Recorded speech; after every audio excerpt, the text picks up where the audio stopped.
Hi friends, welcome to study with Divya channel. இப்போது ஒரு பெரிய நம்பர் கொடுத்துட்டு அது வந்து 5ஆல் வகுப்படுமா, 11ஆல் வகுப்படுமா, 3ஆல் வகுப்படுமான்னு சொல்லிட்டு நிறைய ப்ரீவியஸ் கொஷின் கொடுத்துருக்காங்க. ஸோ அதுக்கான ரூல்ஸ் பார்த்துட்டோம் அப்படின்னா நமக்கு எப்படி கேட்டாலும் நம்ம டக்குன்னு ஆன்சர் பண்ணிடலாம்ல. ஸோ அதுதான் இந்த வீடியோ. இப்போது 5ஆல் வகுப்படும் அப்படின்னா லாஸ்ட் 2 நம்பர் பாருங்கள். அது வந்து 5 0ல் எண்ட் ஆச்சுன்னா அது வந்து 5ஆல் வகுப்படும். இப்போ 2ஆல் வகுப்படும் அப்படின்னு கேட்டிருந்தாங்க அப்படின்னா லாஸ்ட் நம்பர் இந்த நம்பர் வந்து டிவைடட் பை 2 பண்ணிங்கன்னா அது 2ஆல் வகுப்படுதா? அப்போ 4 2 8 இல்லை. ஸோ இது வகுப்படும். அதனால் இந்த ஃபுல் நம்பருமே 2ஆல் வகுப்படும். ஓகேவா? நெக்ஸ்ட்டு 4 கொடுத்துருக்காங்க. 4 பண்ணுறப்போ லாஸ்ட்டுக்கு 2 நம்பர் எடுத்துக்கணும். இப்போது 6 மட்டும் எடுக்காமல் 36 எடுத்துக்கோங்க. 36 4 வாய்ப்பில் எத்தனை டைம் வரும்? 9 டைம் வருமா? ஸோ இந்த இவ்வளோ பெரிய நம்பரை நம்ம தனித்தனியாக ஒன்று பண்ணி கண்டுபிடிக்கிறதுக்கு இந்த மாதிரி ஷார்ட்கட், இந்த மாதிரி ரூல்ஸை ஃபாலோ பண்ணலாம். நெக்ஸ்ட்டு 8 பண்ணுறப்போ லாஸ்ட்டில் இருக்க 3 நம்பர் 432 8ஆல் டிவைட் பண்ணுங்கள். என்ன வரும் நம்மளுக்கு? 54 வருமா? ஓகேவா? ஸோ இந்த மாதிரி ஃபுல் நம்பர் பண்ணாமல் லாஸ்ட் 3 நம்பர் மட்டும் எடுத்து பண்ணிக்கோங்க. ஓகேவா? அடுத்து 3 9.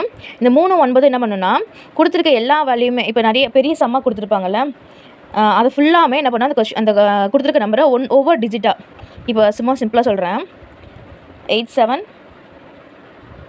6 5ன்னு வச்சுக்கோங்களேன். 8 + 7 + 6 + 5 அப்படின்னு சொல்லிட்டு ஃபுல் நம்பரையும் ப்ளஸ் பண்ணிவிட்டு வர வேல்யூ வந்து 3ஆல் வகுப்படுமா பாருங்கள். அப்படி வந்துச்சுன்னா அது வந்து 3ஆல் வகுப்படுற நம்பர், இந்த ஃபுல் நம்பருமே. அதே மாதிரி அந்த வேல்யூ வந்து 9ஆல் வகுப்படுமான்னு பாருங்கள்.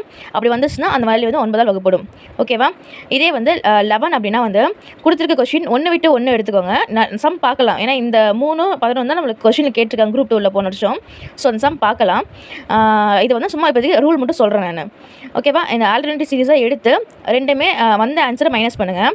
மைனஸ் பண்ணிவிட்டு அந்த வேல்யூ வந்து 14 வகுப்படுமா அப்படின்னு பாருங்கள்.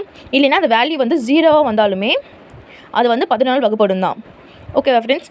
இப்போது இது வந்து 14 வரைக்கும் தானே இருக்குது. 15 வந்துச்சுன்னா என்ன பண்ணுன்னா இந்த எந்த நம்பர் வேணால் கொடுத்துருக்கலாம். அந்த நம்பரை வந்து 2ஆக பிரிச்சுக்கோங்க. 3 15. 5க்கான ரூல் பாருங்கள். 3க்கான ரூல் அந்த 2 கொஷினுக்குமே, அந்த ஒரு கொஷினுக்கு ரெண்டு ரூலுமே செட் ஆச்சு அப்படின்னா அந்த நம்பர் கண்டிப்பாக 15ஆல் வகுப்படும். ஓகேவா ஃப்ரெண்ட்ஸ்? இது உங்களுக்கு யூஸ்ஃபுல்லாக இருக்குன்னு நம்புகிறேன். இது மாதிரி மோர் வீடியோஸ்க்கு ஃபாலோ பண்ணிக்கோங்க. இந்த 3 11 இருக்க வகுப்படும் இன்னும் ஒரு சம் இருக்குது. நான் அந்த சம் வந்து நெக்ஸ்ட்டு உங்களுக்கு அப்லோட் பண்ணுறேன். ஃபாலோ அண்ட் சப்ஸ்கிரைப் பண்ணிக்கோங்க ஃப்ரெண்ட்ஸ். தேங்க்யூ.